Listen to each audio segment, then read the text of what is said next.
Welcome back to the channel, everyone. Thanks for joining us today, and we're going to do a little bit of a question and answer session about Klim and basically the must-have brand to the adventure bike market. They're based in the USA. They serve primarily the sort of touring, adventuring sector.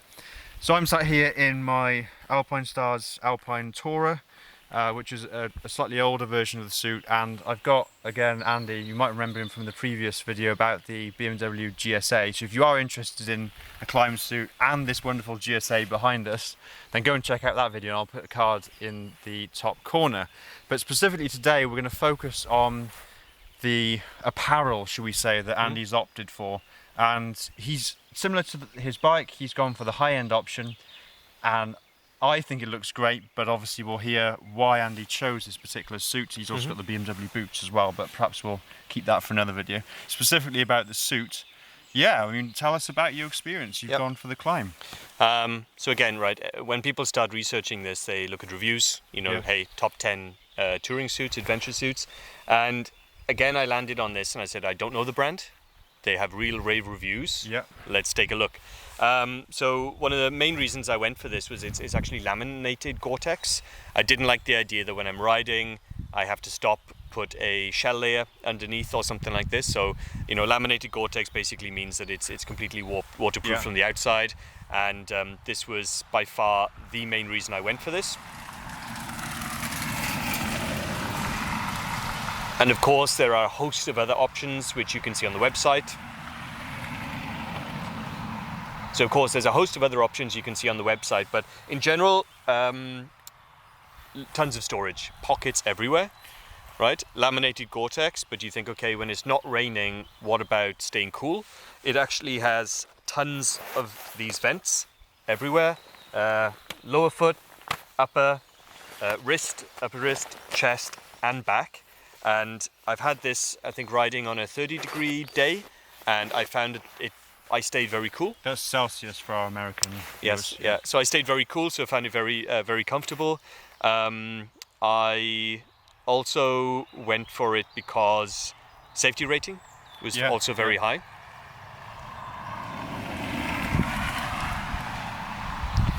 And in general, I also like the styling of it. I have to say, Klim, people comment that they do things a bit differently, right? They don't just follow the mainstream, and at least, you know, I went for full black to match the bike. They have some other colors which are also like super great color combinations. They look very adventure-y. Well, I think this is the 2022 Badlands Pro, which are hard to get. Yeah, actually, and very expensive if you can get them because of supply and demand. Yeah. So I ordered mine, I think, back in maybe February. I had about a 2-month delivery time, more or less. They didn't have all sizes, they didn't have all colors. I actually ordered the matching boots and gloves, which I actually never got because still didn't get into stock. So I was extremely lucky that I went for a large in the jacket, went for 34 in the pants, and overall it's very comfortable to ride in. Because I've got fairly broad shoulders, I do have a little bit more space around here, but because I'm a rider that likes to ride all around the year, right? I have enough space for extra layers to stay warm. In summer though, I can wear less and still actually get all the venting in it, so that's what I like. But of course, prices have gone up because of demand. When I ordered, I think overall, the pants and the top I paid €1,700. The prices have gone up. In pounds, they are probably looking around 1,700, 2,000, depending on who you're ordering from. And of course, they're an expensive piece of kit. I got them a little bit cheaper than what you can today. Overall, I'm extremely satisfied. The quality is phenomenal. It looks, to see it in person, it looks it's really phenomenal. They've really listened to the customers about the various design changes that they've had on here, about the fact that you can tighten up the sleeves, you know, to add a little bit more tucking of the fabric and so on, especially when you're not wearing so many layers. So I think it's one of these smaller brands that listens to customers. They do things a bit differently. They offer an extremely high quality product, and overall I think it's a really overall, I think it's a really good product to choose. I would say go and try it on, because I took a gamble that I was going to get it in my size. The gloves and the boots didn't come. This worked out for me. But of course, when you've got a choice, go and try it on. It is more this boxy cut, you know, you have to say. But for the adventure rider, that is also, you know, what we look for. Gives you freedom to move, which is a super important thing. And yeah, overall, it's always best. Try it out, feel how comfortable you feel in it, because something might have the best reviews on the market, but you try it on and it's just not for you. Yeah. It's a heavier suit, right? And if you're not planning to be out in really bad conditions, get something that's lighter. This will make you a more comfortable rider. And what about the fit? Yep. So is this oversized or undersized? So do you normally take a large? Is this the suit that you I would say, expect? if you go on the website, they've got options for long and short. What I've seen from other companies is the long is extremely long. Yeah. So unless you're really a giant, you don't go for it. But if you're, you know, 6 foot, probably 6'4", or then if you're much shorter, you know, 5'2", 5'4", maybe you want to go for the short version. But overall, I went for the standard. I find it's completely fine. Maybe I could have gone for a shorter jacket, because I find that when I put the kidney belt on, I have a little bit that the collar pushes up a little bit into around my neck. But of course, I'm in an unusual size category because I've got broader shoulders, so I have to fit the shoulders in and the arms. You have to have the large, don't you, Yeah, for your shoulders? yeah. So the arms and the shoulders fit very comfortably, but there's maybe a little bit excess space here. So yeah, if you go to the gym, if you work out, you're a bit more solidly built, then you might hope for one of these shorter or longer versions. Harder to get, as I said. They might be possible next year. Or maybe towards the end of the year from the supply situation. But overall, roomy side, yeah. But there's enough adjustment points that you can cinch it in. Feels comfortable. Also on the legs here, also on the waist, right? So I do have space, but it's comfortable. I have room to grow, whether it's good or bad in the winter months. And overall, I think it's going to be a piece of apparel that lasts me for several years. A long time, Yeah. I would say. A bit more until I wear it out than actually having a desire to go for something else. So functionally, it's very, very it's a very complete package in terms of the features. What about the protection level? You touched on that, but we have armour in the seat of the pants or the trousers, depending on where you're from. We have back armour, obviously elbow and shoulder. Tell me a little bit about the so protection. let's talk about where it is first. Yeah. So in the knees, Yeah. you got them on the hip, you got them on the lower back. Yeah. Right, adventure riders are likely to fall off on their rear end, so in there as well. Shoulders, back protector. You got some in here as well. Well, that's unusual. Yeah, it's not thick armor. Yeah. I think it's more that if you happen to catch something on it, it's okay. Like a branch of a tree or something as you're something like navigating a this. trail. So it's a lighter variation of the armor. I believe it's AA, not AAA armor. Okay. I could be wrong, but I know that the old Badlands Pro was AA. They did a special edition which is AAA. This might be AA again. And of course, the price of the suit does have all the armor included. That's something you also need to consider. That is an important fact, isn't it? Yeah. Yeah, because quite often you have to pay for things. And I think the only thing I bought for the suit, which didn't come as standard, was the hydration pack. So I actually have a hydration pack in the back here. I don't really feel it when it's on. I can route the drinking part internally. I've actually opted to go over the shoulder than under the shoulder compared to the official videos I've seen, because I actually found that I ran out of length under the arm. Yeah. So went over the arm, and then when I'm riding, it doesn't stay in the helmet. I pretty much just lift it up, Yeah. quick drink, and then keep going. So I find that's the only thing which I added onto it, which I didn't need, which wasn't provided as standard.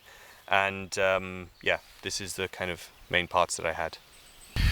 Okay, so you're obviously in the black on black variant of the suits, which ties in quite nicely with your triple black GS Adventure. So I love the colour combinations and colour coding Andy's got going on here. What other colour options do they offer in the Badlands? And is it a tan or kind of a khaki colour? From memory, I think they've got about 4 different combinations. Okay, yeah. They definitely have a tan or khaki variant.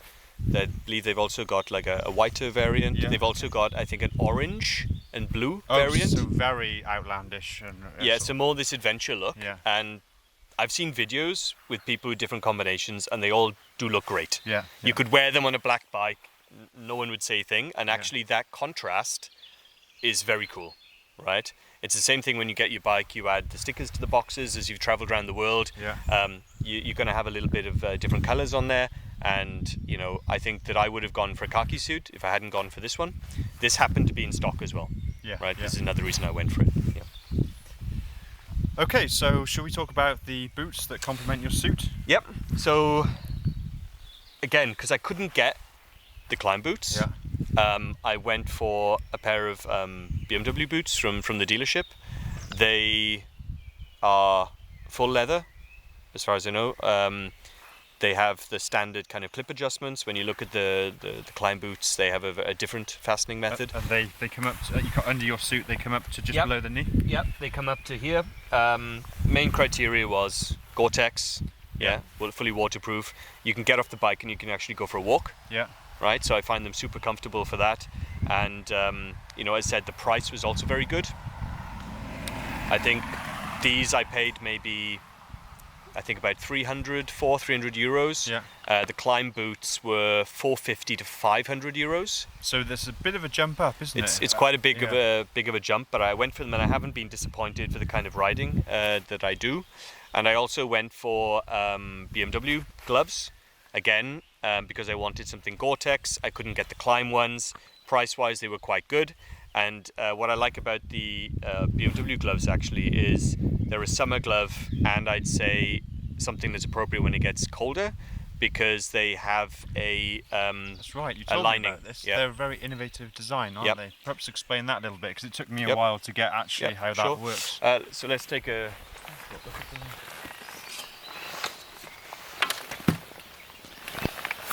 Yeah, So- we'll come up and show this. We'll have to come down. Yep. So in general, you've got some armor on the back. Is what it is. But what's interesting is you actually have two tabs: waterproof and grip. And what you essentially have is a glove within a glove. Yeah. I don't get any problems with the fabric getting in the way when you move in and out of the glove.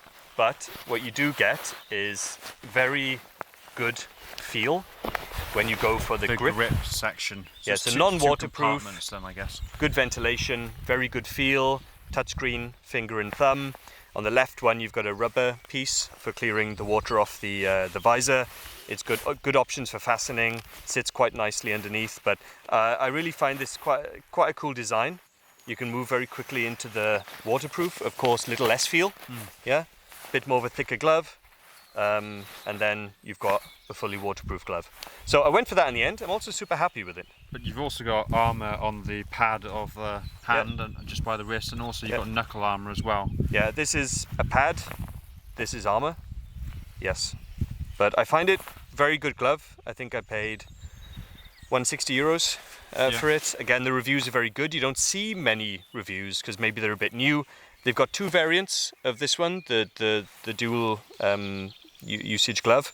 This one is, I forget the name of it, we can put it in the description, but it does match a little bit more this adventure look. The other one may be a little bit more of a classic touring look. Yep, but the price is exactly the same. Very good glove. I mean, long-term review will come, but I like the concept very much. You keep one glove, pair of gloves, not two. And again, it helps lighten up, because even though Sean and I have packed for this trip for a long weekend, it's surprising how quickly you can use up the space on your bike. Yeah, it is surprising. Yeah. So taking one less pair of gloves is of course something that's really cool. Yep. Right, well, thanks a lot, Andy, for giving us those insights into Welcome. the Klim suit. Let's just put something to bed. The way you say Klim is actually how we've been saying it. That's how the company says it. They're based in the US. It's Klim, not Klim. Klim? It's nicer to say Klim anyway. So if you disagree, then shout at us in the comments. But we think it's Klim, and we're sticking to that story. I'm sure we'll have different comments. Yeah. Yeah. But anyway, guys, thanks a lot for tuning in. Hope it was interesting. If you did like the video, then please do drop us a like. obviously we've come out here and done the recording, but we'll also be editing, so it's a lot of effort goes into bringing this content to you. And if you could just drop a like, help us out with the YouTube algorithm, get our video promoted. And if you, as we said, write down in the comments, and also if you really like the stuff we're putting out, then please do consider subscribing to the channel and you'll be updated when we drop new videos. But thanks a lot, Andy. Welcome. Appreciate you coming on. Bye guys. Goodbye.